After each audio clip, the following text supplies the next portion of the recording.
আমি মোহাম্মদ রায়হান, আমার বাড়ি এখানেই। ওসমান গনি আমার কাকা লাগে। কাকার সাথে সাক্ষাৎ হয় না প্রায় অনেক দিন। তো এই উদ্যোগে ঠিক আছে, আমাদের সাথে সিফাত, পারভেজ তিনজনেই করলাম যে কাকা তো ওই জায়গায় মাটি কাঠে কোনো একটা সমস্যা আছে, তো আমরা চলো দেখে আসি। আনুমানিক 11:30 11:15 দিকে ফোন দিছি যে রুটি কলা নিয়ে আসি। কাকা কয় না থাক, খাবার লাগবো না। পরে আবার গেছি, যাওয়ার পর রুটি কলা নিয়ে ওনারা দেখলাম যে সব খাদের মধ্যে যেখানে বেকুরা ফাইসে গেছে ওইখানে ভিতরে। আমরা সবাই নামলাম, নাইমা দেখেছে ওই কাজ শেষ পর্যায়ে। ওইখানে বেশি না 3-4 মিনিট পরে দেখেছে সবাই উঠে আসলাম। উঠে এসে পাওয়ার ধুইলাম। পাওয়ার ধোয়ার পরে কাকায় সবারে রুটি কলা দিল একটা একটা করে, সবাই খাইলাম। কাকাও খাইলো, ওসমান গনিও খাইলো।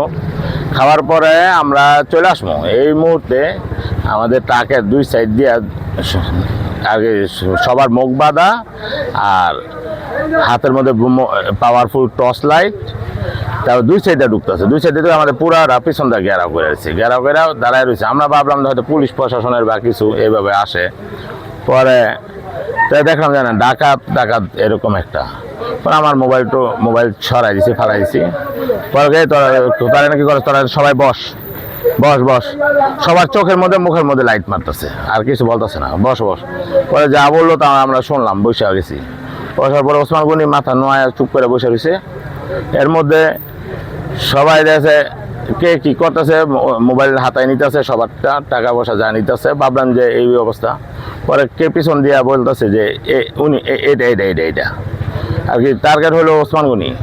তো ওনার টার্গেট করার পরে উনি তো মাথা নোয়া গেছে, একটা কোচ দিয়া না দিয়া একটা গলার মধ্যে একটা আঘাত করছে। ওমাকে করার পরে আরেকজনের বড় রড দিয়া 4-5টা মাথার মধ্যে এক চেটিয়া জোরে শরীরে জোরে মারলো। মারার পরে উনি পড়ে গেছে। পরে ওনারা যেভাবে পারছে, পরে আমাদের কাছে তোরা সর। এর মধ্যে আরেকজন ছোট ভাই ওনারে খুব স্নেহ করতো, ওনার বলতে ওমাগুকে ডাক দিছে, কাকা ঠিক আছে, ভালোবাসার খাতিরে। পরে একটা পার মারছে। পরে আমজাদ ছিল, আমজাদ ভাই আবার ওনার কাছে, ভাই ওনারা মারেন না, মাফ করে দেন, আমারে মারেন। তো ওনারা 4-5টা যেভাবে পারছে কোপ দিছে, মারছে। মারার পর উনি স্তব্ধ। পরে দেখে আমরা নিচর মতো তাকায় রইলাম। আর ওনারা একের পর এক আঘাতের পরে একবার নিশ্চিত হওয়ার পরে ওরা জায়গা ত্যাগ করছে যে শেষ। তো ওদের সাথে মনে একটা মাস্টার বইলা বোধহয় একটা করে, যা ওনাদের লিডার, যা ভাবলাম। পিছন থেকে লিডার মাস্টার ওকে আর কি, মিশন সাকসেসফুল, এরকম একটা সাউন্ড দিয়েছে আর কি, মাস্টার ওকে করার পরে ঠিক আছে আমাদের কাছ থেকে সরে গেছে। যাওয়ার পরে কোনো চিল্লাচিল্লি করবা না, করবা না, চুপচাপ থাকবা, ঠিক আছে। চিল্লাচিল্লি করলে আমরা কিন্তু এদিকে আসি। 3-4 মিনিট 5 মিনিট একবার স্তব্ধ হয়ে বসার পরে কে কি করবো বুঝতে পারতেছিলাম। পরে পরে কাকারা ধৈরা হুন্ডা সব আমাদের পানিতে ফালাই দিছে। পানিতে হুন্ডা উড়াইয়া কাকারে মাঝখানে বসায় পরে হসপিটাল নিয়ে গেলো। পরবর্তীতে আপনারা জানেনই সব। কয়জন ছিল ওরা?